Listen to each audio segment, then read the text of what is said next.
باب اوقاف اصحاب النبی صلی اللہ علیہ وسلم. اصحاب نبی صلی اللہ علیہ وسلم کی اوقاف و ارض الخراج و مزارعتهم و معاملتهم، اور خارجی زمین اور ان کی بٹائی اور معاملات. وقال النبی صلی اللہ علیہ وسلم لعمر، اور آپ صلی اللہ علیہ وسلم نے حضرت عمر سے فرمایا تصدق بأصلہ، کہ اس کی اصل کو صدقہ کر دو. لا یباع ولکن ينفق ثمرہ، اس کو بیچا نہ جائے لیکن اس کا پھل صدقہ کیا جائے. فتصدق بہ، تو حضرت عمر نے اس کو صدقہ کر دیا. اوقاف، اوقاف کا لفظ وقف سے، وقف کہتے ہیں ٹھہرانا، یعنی کسی چیز کو روک دینا، کھڑا کر دینا، آگے نہ جانے دینا.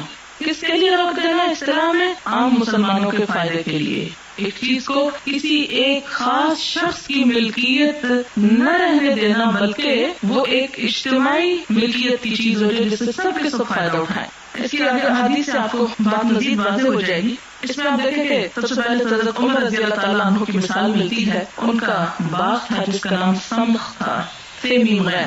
تو انہوں نے کہا کہ میں اس کو صدقہ کرنا چاہتا ہوں. آپ صلی اللہ علیہ وسلم نے فرمایا کہ نہیں، صدقہ مت کرو، اس کی اصل کو وقف کر دو. کیونکہ جب آپ مثال کے طور پر اپنی کوئی چیز کسی ایک غریب کو دے دیتے ہیں تو وہ کیا ہو جاتی ہے؟ غریب کی ملکیت ہو جاتی. اب جس کی ملکیت وہ جو چاہے کرے، خود کھائے، خود استعمال کرے، سب کو کھلائے. اس چیز کا فائدہ ہے تو ضرور لیکن محدود ہے نا، محدود فائدہ ہے.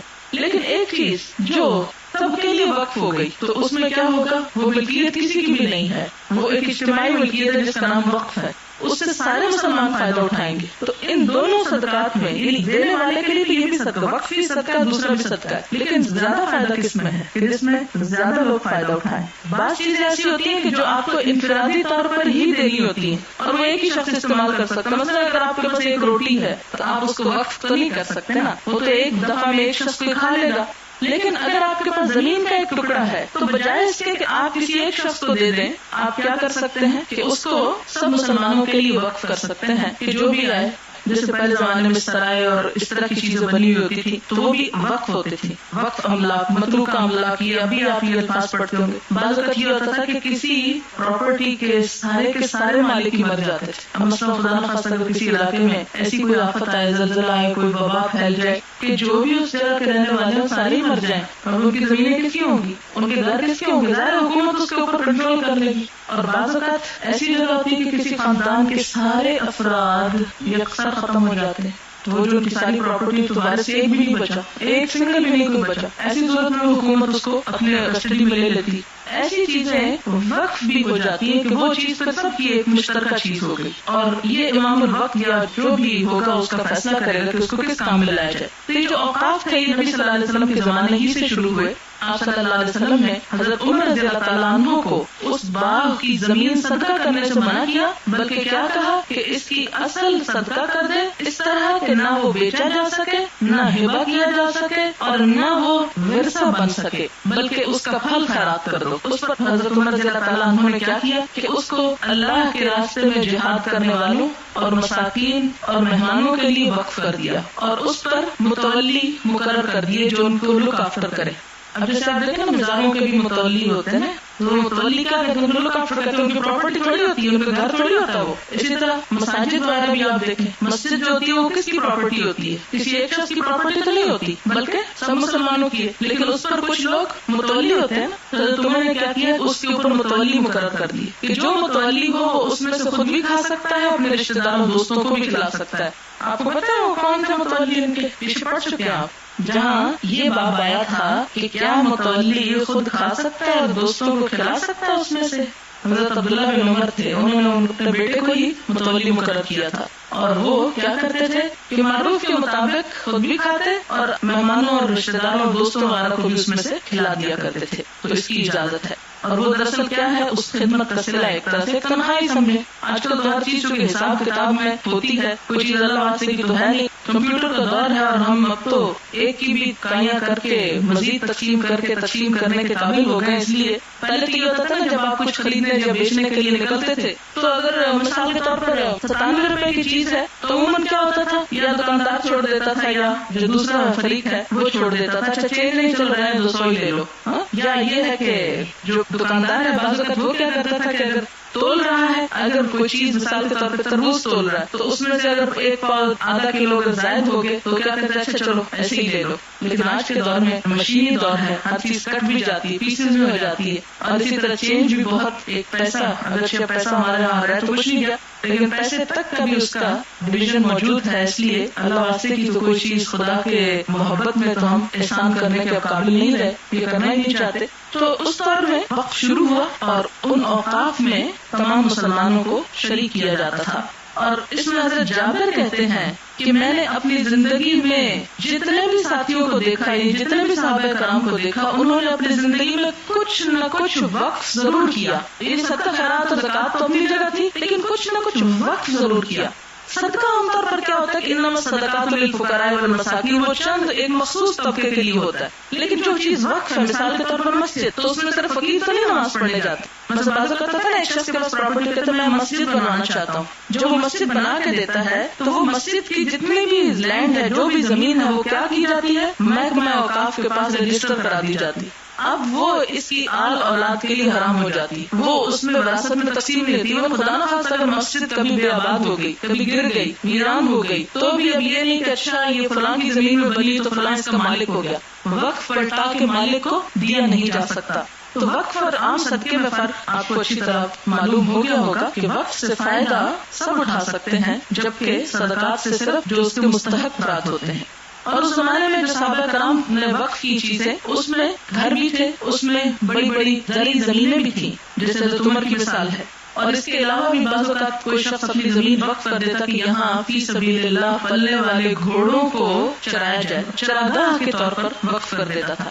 اور اس پر وہ جو قرآن کا حکم ہے وَأَعِدُّوا لَهُم مَّا اسْتَطَعْتُم مِّن قُوَّةٍ وَمِن رِّبَاطِ الْخَيْلِ، کہ گھوڑے باندھ کے رکھو دشمنوں کے مقابلے کے لیے. جہاد فی سبیل اللہ کے لیے جو گھوڑے پالے جاتے تھے، ظاہر ہے وہ کون اپنے گھر میں رکھے. مثلا آج بھی اگر آپ کو یہ ذمہ داری دی جائے، کسی بھی ایک شخص پہ بوجھ ہو سکتا ہے، یہ ہو سکتا ہے کہ مختلف لوگ اپنی پراپرٹی وقف کر کے اس میں اس چیز کی اجازت دے دیں، یہ چیز پھر سب کے فائدے کی ہوتی. بہرحال آگے چلتے ہیں. حدثنا صدقہ اخبرنا عبد الرحمن عن مالک عن زید بن اسلم عن ابیہ قال قال عمر رضی اللہ عنہ لولا آخر المسلمین ما فتحت قریة الا قسمتها بین اہلها کما قسم النبی صلی اللہ علیہ وسلم خیبر.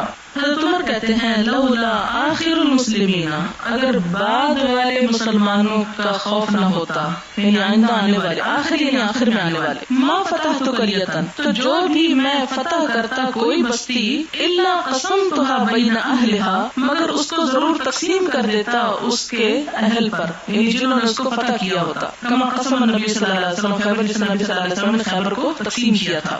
اس سے مراد کیا ہوئی کہ حضرت عمر رضی اللہ تعالیٰ عنہ کے دور میں آپ کو پتا 40,000 مربع میل کا علاقہ فتح ہوا تھا. 40,000 مربع میل، تھوڑا بہت نہیں، بہت بڑا علاقہ فتح ہوا تھا.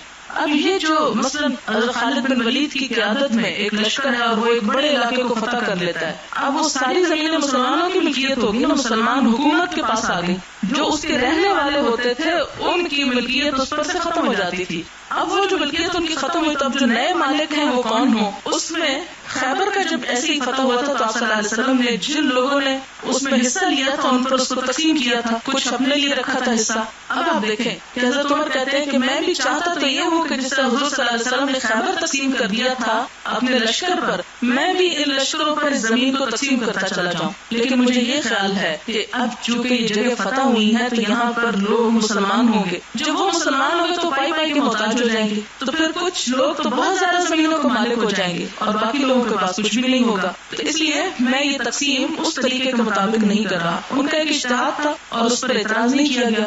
اب بھی آپ دیکھیں کہ کیا ہوا اسلام آباد میں. مثال کے طور پر سی ڈی اے نے کچھ کالونیز بنائی، خود سی ڈی اے کی اپنی کالونی جو تھی اس میں جو لوگ شروع میں سی ڈی اے میں کام کرتے تھے ان کو وہ رہنے کے لیے دی گئی. اب یہ بھی ایک طرح کی مثال کے طور پر ایک وقف جگہ ہی کہتے ہیں. یہ جو گورنمنٹ کے جتنے بھی گھر ہوتے ہیں بنے ہوئے کہ وہ کیا ہے، وقف ہے. کس کے لیے وقف ہے؟ جو بھی کام کریں گے، جو لوگ بھی اس محکمے میں خدمت انجام دیں گے، وہ آئیں گے، ان کو استعمال کریں گے، پھر چلے جائیں گے. لیکن پچھلے دنوں جیسا کہ آپ جانتے ہیں کہ بہت سے ایسے مطالبات ہوئے کہ جس کے بعد وہ کالونی جو تھی اس کے رہنے والوں کو بیچ دی گئی، اور آپ کو پتا 35 ہزار میں بیچ دی گئی ایک ایک گھر جو تھا. اسی طرح G6 کے اہالیان کا مطالبہ اکثر آپ اخباروں میں پڑھتے ہوں گے کہ وہ کیا مطالبہ کرتے ہیں، چونکہ ہم کئی دن سے یہاں رہ رہے ہیں، کئی سال سے، تو ہمیں اس کے مالکانہ حقوق دے دیے جائیں. اب آپ یہ سوچیں کہ اگر کوئی گورنمنٹ مکان بنا کر ہر تھوڑے عرصے کے بعد اس کے جو رہنے والے ہیں ان کو مالکانہ حقوق دیتی جائے تو بعد میں جو کام کرنے والے آئیں گے وہ کہاں رہیں گے؟ ان کے لیے تو کوئی جگہ نہیں ہوگی.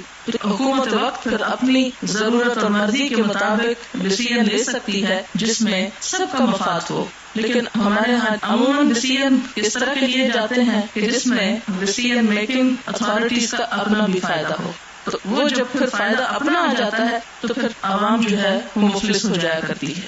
خیر، باب من احیا ارضا مواتا، جو کسی مردہ زمین، موات موت سے ہے، اجاڑ بنجر ویران زمین کو آباد کرے تو وہ کیا ہوگی؟ موسیقی ہو جائے گی. ورعا ذلك علی رضی اللہ عنہ فی ارض الخراب بالکوفۃ، حضرت علی رضی اللہ تعالیٰ عنہ نے کوفہ کی ویران زمین کے بارے میں ایسا ہی حکم کیا. یعنی اپنے دور حکومت میں کوفہ میں کچھ زمین تھی کہ جو ویران بنجر پڑی ہوئی تھی، تو کچھ لوگوں کو کہا کہ جو اس کو آباد کر لے وہ اس کا مالک ہو جائے. وقال عمر، حضرت عمر کی رائے یہی ہے کہ من احیا ارضا میتۃ، جو کوئی مردہ زمین کو آباد کرے فہی لہ، تو اسی کی ہے. ویروی عن عمرو بن عوف، اور عمرو بن عوف سے بھی یہی روایت ہے. کیا روایت ہے؟ ان النبی صلی اللہ علیہ وسلم، جو اسے مرفوع روایت کرتے ہیں. وقال فی غیر حق مسلم، اور کہا کہ فی غیر حق مسلم، کہ اس میں شرط یہ ہے کہ وہ کسی مسلمان کا حصہ نہ ہو، یعنی وہ کسی کی ملکیت نہ ہو آلریڈی. مثلا ایک زمین، جیسے میں نے پہلے بتایا کہ انگریز نے بڑی بڑی جاگیریں بانٹی تھی، اور جن کو بانٹی گئی ان میں سے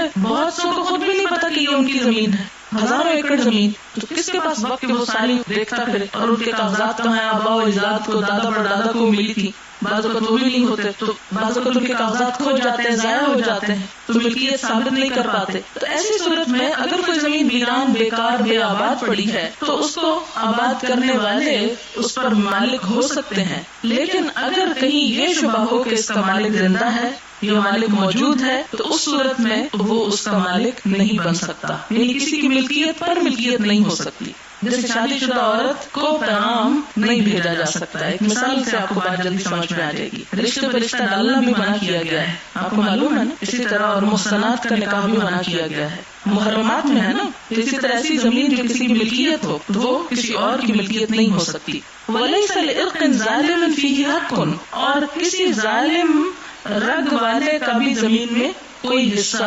نہیں ہے. یہاں پر جو رگ کا لفظ آیا ہے مراد اس سے کیا ہے کہ جبرن جو دوسرے کی زمین چھین کر اس میں اپنا کھیت اگا دے تو اس کا بھی اس میں کوئی حصہ نہیں. وَيُرْوَى فِيهِ عَنْ جَابِرٍ عَنِ النَّبِيِّ صلی اللہ علیہ وسلم، اور ایسی بات حضرت جابر نے بھی حضور صلی اللہ علیہ وسلم سے روایت کی ہے.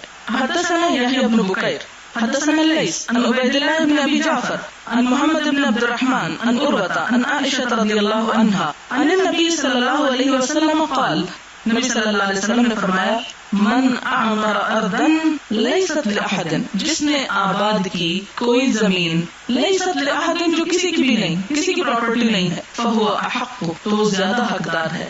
قال عروہ کہتے ہیں، قضا به عمر رضی اللہ عنہ فی خلافتہ، حضرت عمر رضی اللہ تعالی عنہ نے اپنی خلافت میں یہی فیصلہ کیا تھا.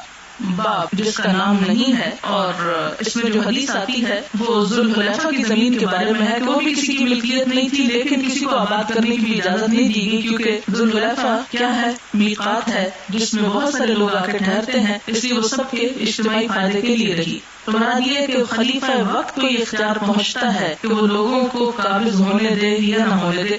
اس میں آپ دیکھیں کہ اب بھی آپ بعض اوقات پراپرٹی جو خریدتے ہیں تو خوف کس بات کا ہوتا ہے کہ کہیں وہ پہلے سے بکی نہ ہو، اور بعض اوقات یہ پتہ چلتا ہے کہ ایک ہی پراپرٹی کئی بار بک چکی ہوتی ہے اور اس کا اصل مالک جو ہے کوئی خبر نہیں ہوتی کہ وہ نہ اس میں مکان بن سکتا ہے، نہ اس پہ کوئی زراعت ہو سکتی ہے. یہ مسلمانوں کے اخلاق تو ہوا ہی نہیں کرتے.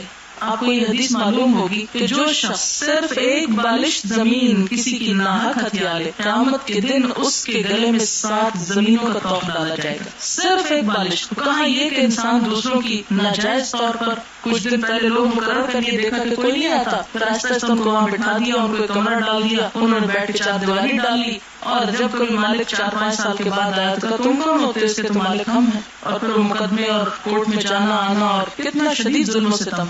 جب ایک خرابی پھیلتی ہے تو پھر آپ دیکھیں کہ جب ایک وبا پھیلتی ہے تو وہ ہر جگہ پہ پھیل جاتی. تو یہ ہوتا ہے کہ جب ایک برائی شروع ہوتی ہے تو پھر وہ اتنی عام ہو جاتی ہے کہ لوگ سمجھتے ہیں یہی اصل ہوشیاری ہے، یہی کرنے کا کام ہے، اور دیکھا دیکھی سب شروع ہو جاتے ہیں.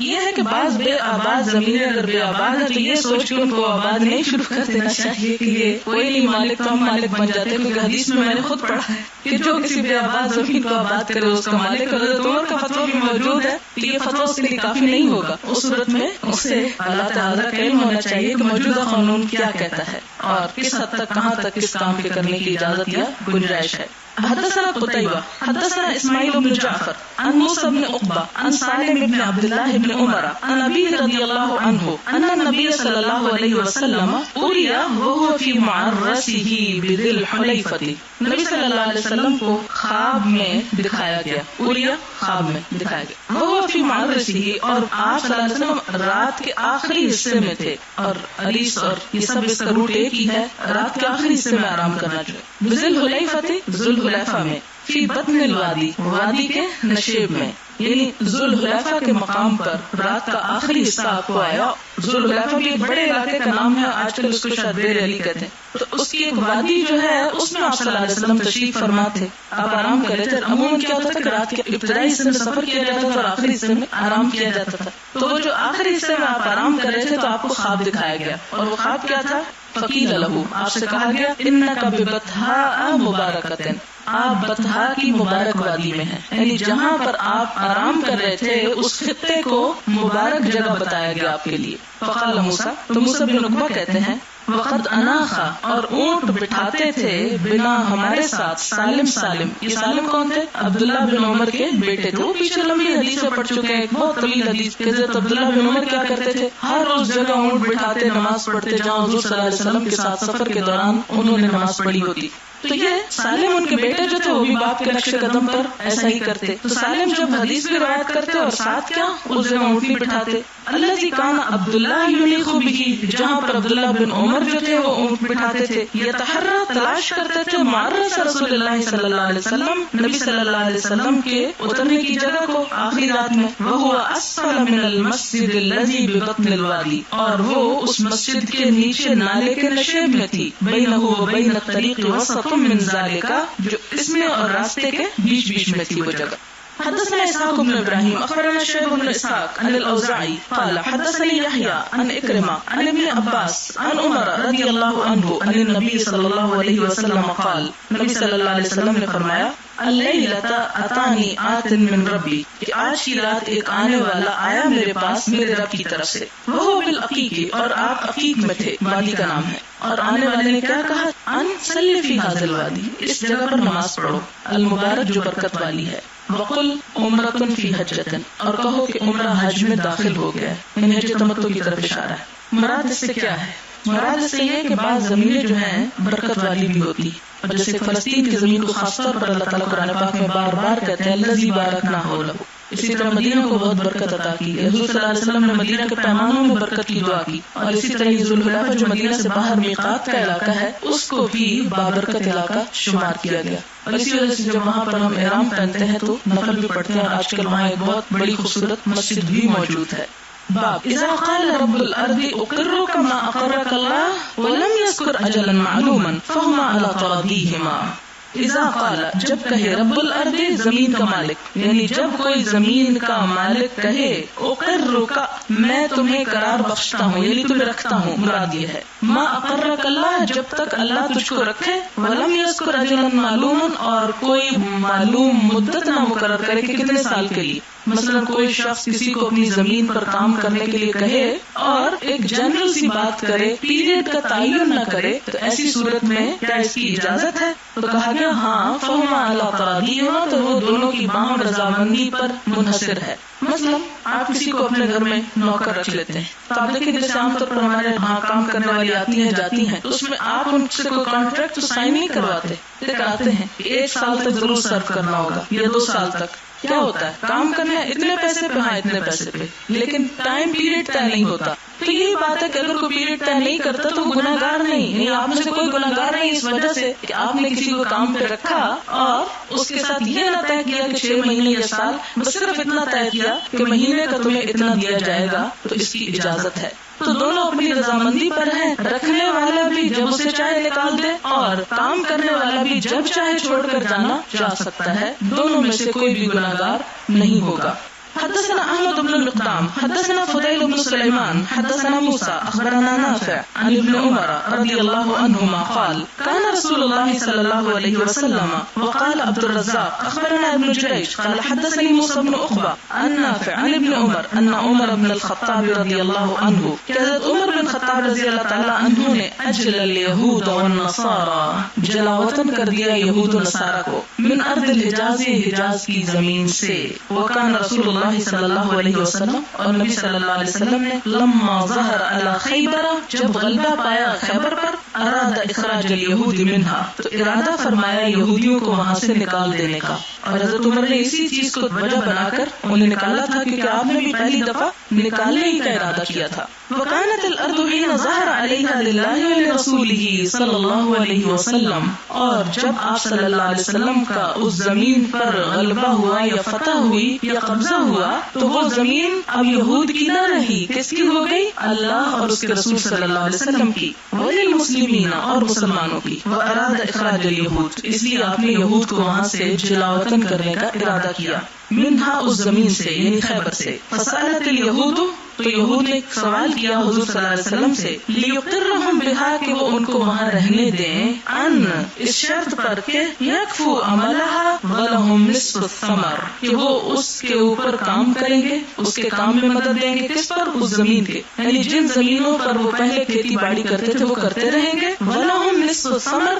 اور اس کے عوض یعنی اس کام کے بدلے میں انہیں ان زمینوں کی نصف پیداوار دے دی جائے گی. آدھا حصہ ان کو دے دیا جائے گا. تو آپ صلی اللہ علیہ وسلم نے پھر کیا کیا؟ ان کو وہاں سے نکالا نہیں بلکہ انہی کو ان زمینوں پر مزارع رکھ لیا کہ وہ کام کریں اور پیداوار آدھی ان کو دے دی جائے. فقال لهم رسول اللہ صلی اللہ علیہ وسلم تو نبی صلی اللہ علیہ وسلم نے ان سے کہا نقرکم بہا ہم تمہیں یہاں ٹھہراتے ہیں علی ذالک اس پر ما شئنا جو ہم چاہیں. جب تک ہم چاہیں گے تم رہو گے اور جب ہم تم کو نکالنا چاہیں گے پھر تم کو نکلنا ہوگا. مراد یہ تھی. کہا تو نہیں لیکن آدھا جملہ دلیل تھا باقی آدھے پر. فقروا بہا حتی اجلاہم عمر تو وہ وہاں ٹھہرے رہے یہاں تک کہ حضرت عمر نے ان کو جلاوطن کر دیا. الی تیما و اریحا تیما اور اریحا کے علاقوں میں یعنی اس کے بدلے انہیں ان دو جگہوں پر جو سمندر کے کنارے تھے وہاں پر جہاں شام کا راستہ شروع ہوتا تھا شام کی سرحد پر ایک طرح سے ان کو بھجوا دیا.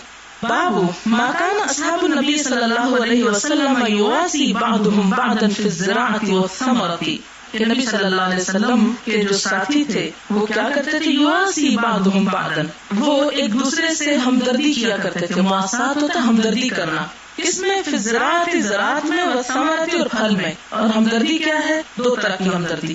ایک تو یہ کہ مفت میں کسی کو زمین دے دینا کہ جب تک تم اس پہ کام کر سکتے کرو اور اس کا پھل کھاتے رہو. اور دوسری ہمدردی کیا ہے کہ ایک شخص بیکار بیٹھا ہے گھر میں کہتا ہے اچھا میں فارغ ہوں اور میں تمہاری مدد کر دیتا ہوں اور وہ آ کے مدد کر دے اور مالک کے اوپر کوئی ذمہ داری نہیں کہ وہ اس مدد کے عوض اس کو دے. مثلا آپ اپنی کسی دوست کے گھر کسی کام میں اس کی مدد کے لیے جاتی ہیں تو ضروری تو نہیں کہ آپ اس سے طے کرتی ہے اچھا میں آ رہی ہوں 1 گھنٹہ تمہاری مدد کروں گی کھانا پکانے میں کتنا کھانا میرے حصے میں آئے گا. نہیں کوئی قانونی طور پہ طے نہیں کرتی آپ. تو آپ کیا کرتے ہیں؟ آپ جاتے ہیں پورے اخلاص اور شوق کے ساتھ جا کے مدد کرتے ہیں انجوائے کرتے ہیں. اس کے بعد جب آپ آنے لگتے ہیں تو آپ کی دوست کہتے ہیں آپ بھی کھانا کھا کے جائیں. تو کھانا آپ کو کوئی اجرت تو نہیں دے رہی وہ اپنے شوق سے کھلا رہی اور آپ اپنے شوق سے اس کی مدد کر رہے ہیں. تو یہ انسانی معاشرے کے اندر ہر کام قانون کی اس میں نہیں تولا جاتا یا کسی معاوضے اور کسی اجرت کے ساتھ نہیں کیا جاتا. بہت سے کام جو ہے باہم ایک دوسرے کی ہمدردی کے ساتھ کیے جاتے ہیں. ایک دوسرے کے ساتھ کسی بھی خیر اور بھلائی کے کام میں تعاون کے طور پر اللہ سے اجر پانے کے لیے یہی معنی ہے یواسی بعضهم بعضا. ان میں سے بعض سے ہمدردی کیا کرتے تھے خیر خواہی کیا کرتے تھے ایک دوسرے کا خیال رکھا کرتے تھے ایک دوسرے کی ضرورت پوری کیا کرتے تھے. اب چونکہ نیا زمانہ ہے ترقی کا دور ہے اور ہم ہر چیز میں غیروں سے بہت متاثر ہیں. تو غیروں کے ہاں کیا ہے؟ غیروں کے ہاں یہ ہے کہ آپ اپنی ماں کے گھر بھی جا کے کام کریں حتیٰ کہ اپنے شوہر کے گھر میں بھی کام کریں تو اس پر بھی مطالبے کریں جلوس نکالیں کہ ہماری تنخواہ مقرر کی جائے. ہے نا کہ عورت جو گھر میں کام کرتی ہے وہ بھی ایک طرح سے اس کی کیا ہے مزدوری شمار کی جائے اور اس پر اسے ریٹس مقرر کیے جائیں گھنٹوں کے اعتبار سے. جی یہ بہت عام بات ہو گئی. اور اس کی دیکھا دیکھی سنا سنی ہمارے یہاں بھی اب یہ آوازیں اٹھنے لگ گئی ہیں. بہرحال تو غیروں سے اپنوں میں بھی یہ چیز آ گئی، لیکن صحابہ کرام جو ان غیروں سے زیادہ ہمارے اپنے تھے، ان کی جو طریقہ کار ہے یا جو ان کا اسوہ حسنہ ہے، اس پر ہمیں عمل کرنے کی ضرورت ہے کہ جس طرح وہ ایک دوسرے کی مدد اور ایک دوسرے کی خیرخواہی کرتے تھے، اسی طرح آج بھی کرنے کی ضرورت ہے کہ کوئی کسی کی کھیتی باڑی میں مدد کر دے اور کوئی دوسرا کسی کی مالی طور پر یا ضرورت کے وقت بغیر معاوضے کے اس کی مدد کر دے. اس کو اگر فالتو گھر پڑا ہوا ہے یا کوئی فالتو جگہ ہے یا کوئی فالتو سامان ہے ایون، کیونکہ بعض اوقات خواتین کو شوق ہوتا ہے بہت چیزیں جمع کرنے کا، پھر دین پڑھنے لگتی ہیں، پھر وہ چیزیں ضمیر پہ بوجھ لگنے لگتی ہیں، بیکار ہونے لگتی ہیں، پھر انسان سوچتا ہے کہ میرا اس کو رکھ کے کیا فائدہ. مثلا آپ نے دیکھا ہوگا کہ شاپ میں پف مشین خرید لی، پھر سنگر کا دور ہے تو سنگر لے لی، پھر کوئی اور آیا تو کوئی اور لے لی، اور پھر جب آپ پڑھنے پڑھانے میں لگی تو سلائی کڑھائی جو ہے وہ سیکنڈری ہو گئی اور آہستہ آہستہ بھول گئی. اب آپ سوچتے ہیں اچھا ان کو میں ایک بیٹی کے جہیز کے لیے رکھ لیتی ہوں، دوسرے کے لیے. پھر آپ سوچتے ہیں نہیں، بیٹی کو پرانی چیز کیا جہیز میں دینی، اور کل کا کس کو خبر آج اللہ اس پہ کوئی اجر دے گا. کسی کو آپ دیکھتے ہیں کہ اس کو بیکار ہے، کوئی کام نہیں، کوئی غریب عورت ہے تو آپ سوچتے چلو اس کو میں مشین دے دیتی ہوں، اس سے کچھ سلائی کڑھائی کرے. مشین آپ نے صدقہ کر دی. تو یہ جو صدقہ ہے بعض اوقات انسان کسی غریب کو کرتا ہے اور بعض اوقات کسی ایسے شخص کو دے دیتا ہے کہ جو غریب مستحق نہیں ہوتا. یہ نہیں کہ نعوذ باللہ وہ فقیر یا مساکین کی زد میں آ رہا ہوتا ہے. ویسے ہی آپ اپنے بہن بھائیوں میں سے کسی کو دیکھتے ہیں کہ آپ کے گھر میں ایک چیز دو ہیں اور ایک بیکار گل سڑ رہی ہے اور دوسرے اپنے بہن بھائی کے پاس ایک بھی نہیں، تو آپ کیا کرتے ہیں؟ بغیر کسی احسان کے، بغیر کسی صدقے کی نیت سے، بغیر کسی زکات کی نیت سے کیا کرتے ہیں؟ اپنی ایک چیز جو فالتو بیکار ہے اٹھا کے اس کے گھر میں چھوڑ آتے ہیں کہ لو اس کو استعمال کرو. تو یہ کیا ہے؟ مواسات ہے، جس پر نہ تو کوئی اجرت طے ہوتی ہے اور نہ دینے والا کسی اجرت یا کسی صلے یا بدلے کے طور پر اس کو لیتا ہے. تو صحابہ کرام اپنی زمینیں بھی اس طرح ایک دوسرے کو اور بعض اوقات جانور بھی دے دیا کرتے تھے. اس کو منیحہ کہتے ہیں. منہا اسکالرشپ کو بھی عربی زبان میں اب نئی لغت میں استعمال ہوتا ہے. منیحہ ہوتا ہے مثلا کسی کے گھر میں 2 بھینسیں ہیں، وہ کہتا ہے میرے گھر میں تو ایک بچہ ہے، 2 بھینسوں کا دودھ مجھے کیا کرنا ہے اور بیچنے کی بھی مجھے ضرورت نہیں. وہ کسی اپنے رشتے دار کسی دوست کو کہتا ہے اچھا یہ لو ایک بھینس میری تم رکھو، جتنا اچھا ضرورت ہے رکھو، جب تمہارا کام اپنا چلنے لگے تو واپس کر جانا. تو ایسا کیا جا سکتا ہے. یہ بھی مواسات کا ایک حصہ ہے. حدثنا محمد بن مقاتل اخبرنا عبد الله اخبرنا الاوزاعي عن ابي النجاشي مولى رافع بن خديج سمعت رافع بن خديج بن رافع عن عمه زهير بن رافع قال زهير لقد نهانا رسول الله صلى الله عليه وسلم عن امر كان بنا رافقا. زهير بن رافع کہتے ہیں کہ نبی صلی اللہ علیہ وسلم نے ہمیں ایک ایسی بات سے روکا جس میں ہمارا ہی فائدہ تھا. كان بنا رافقا قلت ما كان رسول الله صلى الله عليه وسلم فهو حق.